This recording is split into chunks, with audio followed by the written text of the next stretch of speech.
Allahu Akbar. Allahu Akbar. Allahu Akbar. Allahu Akbar. Allahu Akbar. Allahu Akbar. Allahu Akbar. Allahu Akbar. Allahu Akbar. Walillahil hamd. Innal hamdalillah nahmaduhu wa nasta'inuhu wa nastaghfiruh wa na'udzu billahi min shururi anfusina wa min sayyiati a'malina. May yahdihillahu fala mudhillalah wa may yudlil fala hadiyalah. Asyhadu an la ilaha illallah al-malikul haqqul mubin Muhammadur Rasulullah shadiqul wa'dil amin. Allahumma salli ala Sayyidina Muhammad wa ala alihi wa sahbihi ajma'in. Qala Allah Ta'ala bil Qur'anil Karim. A'udzu billahi minasy syaithanir rajim. Bismillahirrahmanirrahim.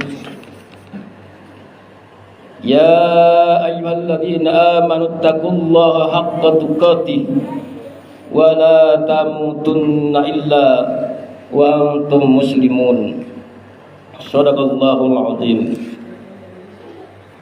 Ma'asyiral muslimin, jamaah salat Idul Adha 1447 Hijriah yang dirahmati oleh Allah Subhanahu wa taala.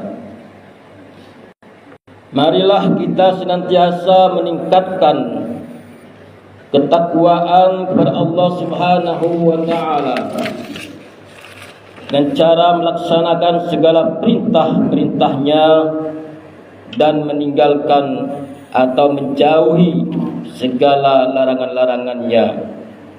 Karena tidak ada bekal terbaik yang bisa kita bawa menuju akhirat kelak kecuali ketakwaan kita kepada Allah Subhanahu wa taala melalui aktivitas kehidupan kita sehari-hari. Hadirin jamaah salat Idul Adha yang dirahmati Allah Subhanahu wa taala. Alhamdulillah, kita masih diberi pagi yang mengingatkan bahwa tidak semua yang kita cintai harus kita genggam selamanya. Ada yang Allah titipkan untuk dijaga. Ada yang Allah pinjamkan untuk disyukuri. Ada juga yang Allah minta kita lepaskan agar kita sadar siapa yang paling kita cintai. Ada sapi, ada kambing, adanya orang-orang yang berpatungan, ada yang dari jauh hari menabung berpelan-pelan. Ada juga yang tahun ini belum mampu, lalu merasa tertinggal melihat nama orang-orang lain masuk daftar sahibul kurban. Padahal Allah tahu isi dompet kita.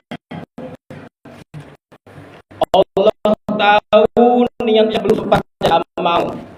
Allah tahu orang yang ingin berkurban tapi masih harus menjaga kebutuhan rumah tangga.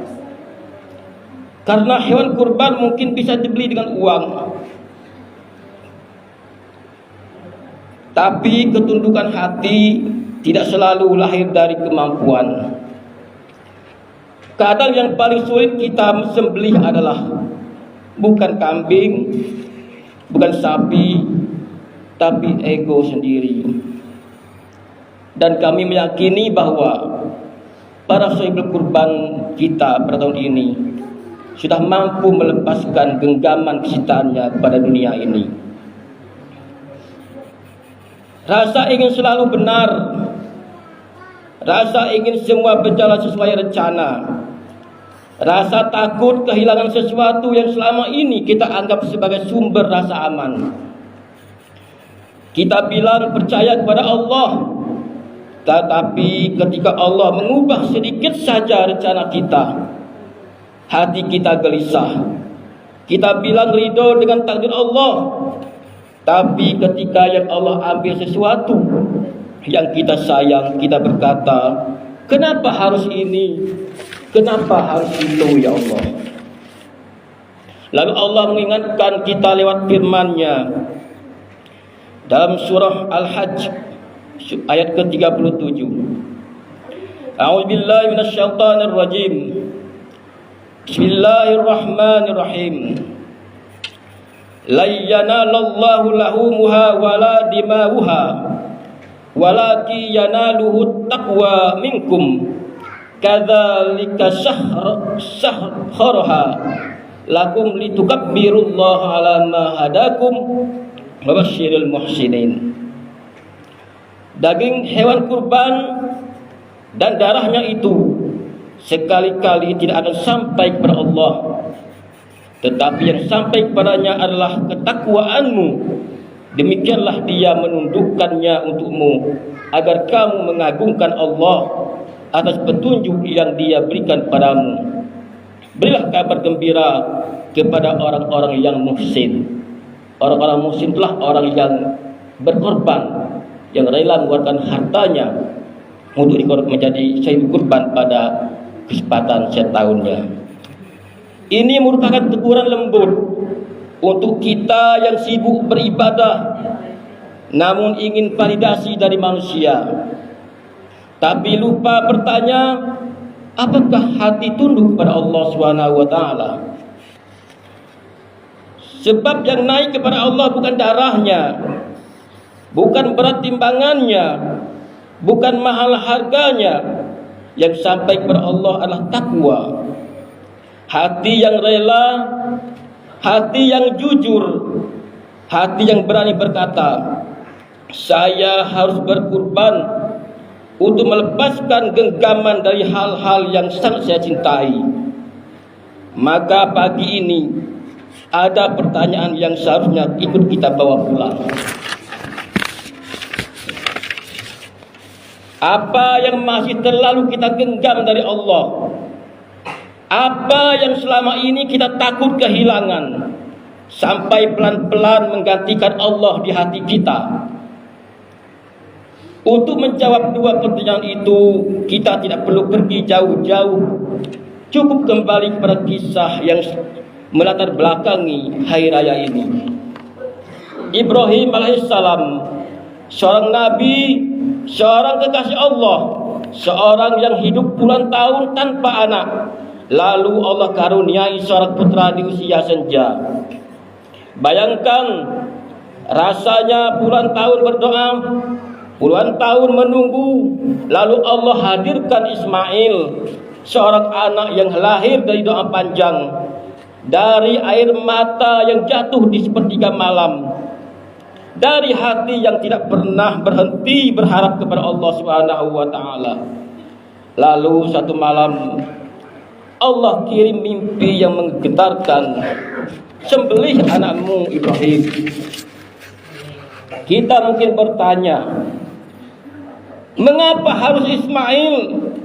Mengapa bukan harta saya? Mengapa bukan yang lain? Karena Allah tidak menguji dengan hal-hal yang biasa-biasa saja.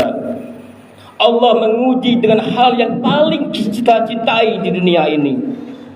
Dan disinilah pelajaran terbesar itu adalah untuk kita. Ketika Allah meminta sesuatu yang paling kita cintai, apakah kita mampu melepaskannya dengan lapang dada? Kita mungkin tidak pernah menyembah patung, kita mungkin tidak pernah sujud kepada berhala, tapi seringkali tanpa kita sadari, Ada sesuatu yang kita letakkan di atas segalanya dalam hati kita selain pada Allah. Ada yang meletakkan pekerjaan di atas segalanya, sampai ketika pekerjaan itu hilang, ia seperti kehilangan dirinya sendiri. Ada yang meletakkan hubungan di atas segalanya, sampai ketika hubungan itu retak, ia seperti tidak dapat untuk bertahan.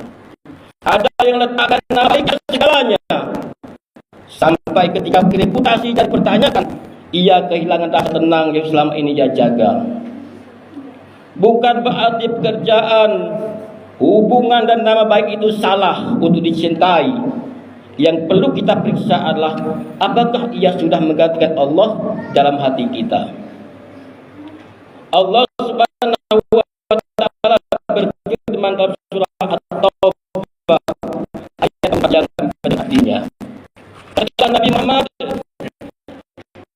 jika bapak-bapakmu, anak-anakmu, saudara-saudaramu, pasangan-pasanganmu, keluargamu, harta kekayaanmu yang kamu usahakan dan perniagaan yang kamu khawatirkan kerugiannya, serta tempat tinggal yang kamu sukai lebih kamu cintai daripada Allah dan Rasulnya, dan daripada berjihad di jalan Allah, tunggulah sampai Allah mendatangkan keputusannya. Allah tidak memberi petunjuk kepada kaum yang fasik. Perhatikan cara Allah menyebut hal-hal yang kita cintai dalam ayat ini. Bukan hal-hal yang haram, bukan hal-hal yang jahat. Orang tua, anak-anak, pasangan, harta, rumah, semuanya hal-hal yang halal. Semuanya hal-hal yang wajar dicintai. Tapi Allah bertanya, apakah semua itu lebih kamu cintai daripada Allah? Dan kita tahu jawabannya bukan dengan kata-kata, tapi dengan pilihan-pilihan yang kita buat setiap hari. Jamaah salat Idul Adha rahimakumullah. Kembali ke Ibrahim. Apa yang dilakukan Ibrahim ketika mimpi itu datang? Ia tidak diam, ia tidak pura-pura tidak tahu, ia tidak mencari fatwa yang mengatakan mungkin maksudnya bukan ini, mungkin maksudnya bukan itu. Ia menemui anaknya, ia berbicara jujur kepada Ismail, dan inilah yang paling mengharukan dari seluruh kisah ini. Sebagaimana surah As-Saffat ayat 102 yang kami bacakan artinya, ketika anak itu sampai pada umur ia sanggup bekerja bersamanya, ia Ibrahim berkata, wahai anakku, sesungguhnya aku bermimpi bahwa aku menyembelihmu. Pikirkanlah apa pendapatmu. Dia Ismail menjawab, wahai ayahku, lakukanlah apa yang diperintahkan Allah kepadamu. InsyaAllah engkau akan mendapatkanku termasuk orang-orang yang sabar. Coba kita berhenti sejenak di sini. Nabi Ismail tidak berkata aku tidak mau. Nabi Ismail tidak lari. Nabi Ismail tidak marah. Nabi Ismail justru berkata, lakukanlah apa yang diperintahkan. InsyaAllah aku akan bersabar. Dua manusia yang dicintai Allah, dua manusia yang hatinya sudah selesai dengan ego masing-masing. Itulah kenapa Allah memilih mereka untuk menjadi teladan sepanjang zaman.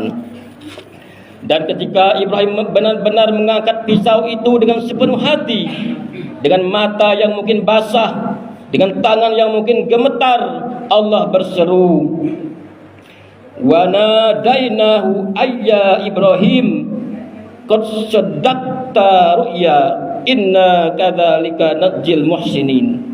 Kami memanggil dia, wahai Ibrahim, sungguh engkau telah membenarkan mimpi itu. Sesungguhnya demikianlah kami memberi balasan kepada orang-orang yang berbuat kebaikan. Allah tidak meminta Ismail, Allah meminta ketundukan Ibrahim. Dan ketika ketundukan itu hadir sepenuhnya, Allah tidak mengambil apapun. Ia mengembalikan Ismail, menggantikan dengan seekor domba, dan mengabadikan momen itu sebagai ibadah sepanjang masa. Jamaah salat Idul Adha rahimakumullah, kita tidak diminta menyembelih anak kita. Kita tidak diminta pergi ke gunung dengan pisau, tapi ujian kita sama bentuknya. Apakah sesuatu yang kita pegang terlalu erat sampai ketika Allah mengambilnya kita kehilangan ketenangan? Mungkin pekerjaan yang selama ini kita banggakan tiba-tiba kontrak tidak diperpanjang. Mungkin hubungan yang selama ini kita jaga tiba-tiba berpisah tidak bisa dihindari. Mungkin kesehatan yang selama ini kita anggap pasti tiba-tiba hasilnya berkata lain. Itu bukan hukuman, itu undangan untuk memeriksa apakah hati kita sudah terlalu bergantung pada makhluk sehingga lupa bahwa yang paling kokoh hanyalah Allah Subhanahu wa taala. Masyiral muslimin, jemaah salat Idul Adha rahimakumullah. Kami membacakan kembali sabda Rasulullah sallallahu alaihi wasallam yang artinya, sungguh menakjubkan keadaan seorang mukmin, seluruhnya urusannya itu baik. Ini tidaklah didapati kecuali pada seorang mukmin. Jika mendapatkan kesenangan, mereka bersyukur, itu baik baginya. Jika mendapatkan kesusahan, maka ia bersabar, untuk itu pun baik baginya. Perhatikan ini, Allah tidak berjanji bahwa hidup seorang mukmin akan selalu mudah. Yang Allah janjikan adalah bahwa mukmin selalu punya dua cara untuk menjadikan hidupnya baik, yaitu senang bersyukur dan di saat susah bersabar. Artinya tidak ada yang sia-sia, artinya sudah tersambung kepada Allah Subhanahu wa taala. Masyiral muslimin, jamaah Idul Adha rahimakumullah. Maka hari ini ketika kita melihat sapi dan kambing disembelih, izinkan kita memanai lebih dari sekedar ritual saja. Memaafkan orang yang tidak minta maaf, melepaskan genggaman pada sesuatu yang sudah bukan milik kita, berhenti memaksakan kehendak kepada Allah tentang bagaimana seharusnya hidup kita berjalan. Itulah penyembelihan ego, dan itulah yang Allah minta kita setiap hari, bukan hanya di hari raya ini.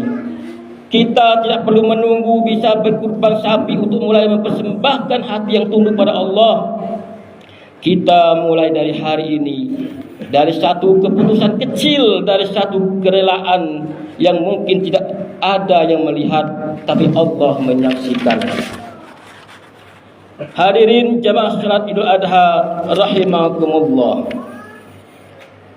Sebelum kita beranjak ke salat, mari kita bawa satu hal pulang hari ini. Bukan teori, bukan hafalan ayat, tapi satu pertanyaan yang kita letakkan di sudut hati kita yang paling jujur. Apa yang masih terlalu kita genggam, yang takut kita lepaskan di hati kita? Letakkan ia, bukan karena kita tidak boleh mencintainya, tapi karena Allah lebih berhak atas hati kita dari apapun yang ada di dunia ini. Dan ketika kita berani melepaskan, seperti Ibrahim yang mengangkat pisau dengan sepenuh hati, Allah tidak akan membiarkan kita kehilangan. Allah akan menggantikan dengan yang lebih baik, atau mengembalikan dengan cara yang lebih bermakna. Jamaah salat Idul Adha rahimakumullah. Terakhir, tentu kepada para sahibul kurban, orang-orang terpilih yang telah mampu melepaskan genggaman kecintaannya, cintanya kepada harta, cintanya kepada jabatan, cintanya kepada anak dan istri, termanifestasikan atas keikhlasannya untuk berkurban di setiap tahun-tahunnya. Inilah mudah-mudahan Mereka termasuk orang-orang yang ikhlas melepaskan segalanya, dan inilah yang diinginkan oleh Allah Subhanahu wa taala yang dimaksudkan dengan berkurban itu. Allahu akbar walillahil hamd. Barakallahu li wa lakum fil Qur'anil azim wa nafa'ani wa iyyakum fihi minal ayati wa dzikril hakim. Wa taqabbalallahu minna wa minkum tilawatahu innahu huwal ghafurur rahim.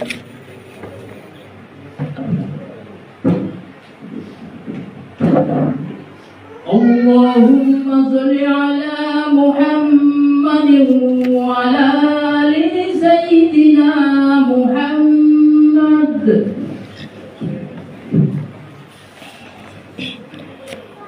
Allahu akbar, Allahu akbar, Allahu akbar, Allahu akbar, Allahu akbar, Allahu akbar, Allahu akbar.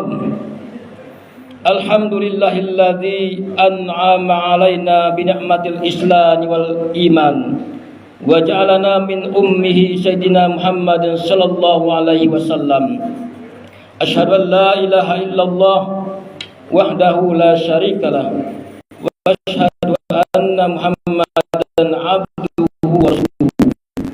Allahumma shalli wa barik ala sayyidina Muhammad wa ala ali sayyidina Muhammad kama shallaita ala sayyidina Ibrahim wa ala ali sayyidina Ibrahim wa ala Muhammad wa ala sayyidina Muhammad kama barakta ala sayyidina Ibrahim wa ala ali sayyidina Ibrahim fil alamin innaka Hamidum Majid. Dengan salatul adha rahmat Allah Subhanahu wa taala. Sedikit kesimpulan, Idul Adha ini mengajarkan kita satu hal yang tidak bisa digantikan oleh ritual apapun, bahwa cinta yang paling murni adalah cinta yang tidak menjadikan apapun lebih tinggi daripada Allah. Ibrahim sudah membuktikan itu, Ismail sudah membuktikan itu. Dua manusia, dua generasi, satu hati yang sama, tunduk pada Allah.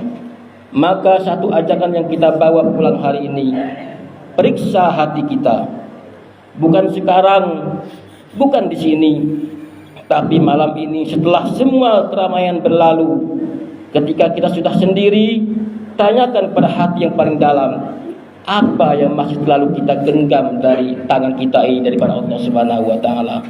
Harta kita, rumah kita, keluarga kita, jabatan kita, mampukah kita melepaskannya dan kita manifestasikan sebagaimana perintah Allah Subhanahu wa taala, yaitu menjadi orang yang ikhlas melalui peringatan perintah berkurban. Cukup satu hal yang kita lepaskan hari ini, cukup satu kerelaan, cukup satu langkah kecil menuju hati yang lebih bebas, lebih lapang dan lebih dekat pada Allah Subhanahu wa taala. Allahumma ighfir lil muslimina wal muslimat wal mu'minina wal mu'minat al ahya'i minhum wal amwat innaka sami'un qaribun mujibud da'wat. Allahumma taqabbal qurbanana wa ta'atana waj'al qulubana khadi'atan laka wahdak wa aslih lana dinana alladhi huwa ismatu amrina wa aslih lana dunyana allati fiha ma'ashuna. Rabbana amanna bima anzalta wattaba'na ar-rasul faktubna ma'asyahidin. Rabbana atina fid dunya hasanah wa fil akhirati hasanah wa qina adzabannar. Ibadallah, innallaha ya'muru bil 'adli wal ihsan wa ita'il qurba wa yanha 'anil fahsya'i wal munkari wal baghi ya'idukum la'allakum tadhakkarun. Fadhkurullahal 'azim yadhkurkum washkuruni 'ala ni'amihi yazidkum wa la dzikrullahi akbar wallahu ya'lamu ma tasna'un. Assalamualaikum warahmatullahi wabarakatuh. Bapak Ibu, Bapak sekalian, kita bersama-sama. Sallallahu alaihi wasallam. Sallallahu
Dan kita selesai ini kita gotong royong membereskan musola dan kita buka puasa di rumah.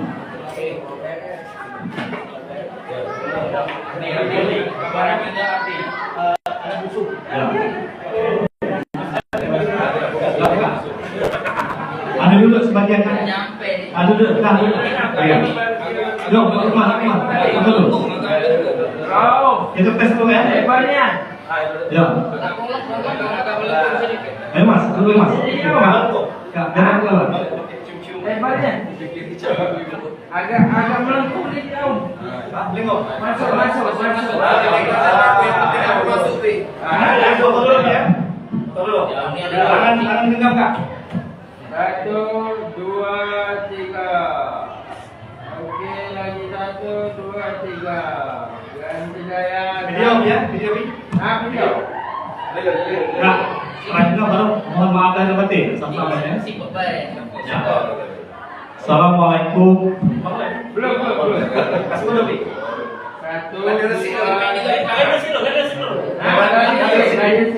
Belajar sik dulu Pak. Assalamualaikum warahmatullahi wabarakatuh. Kami atas nama Pengurus Mushola Salam, jamaah dan warga masyarakat RT 98 mengucapkan selamat Hari Raya Idul Adha 1447 Hijriah. Mohon maaf lahir dan batin.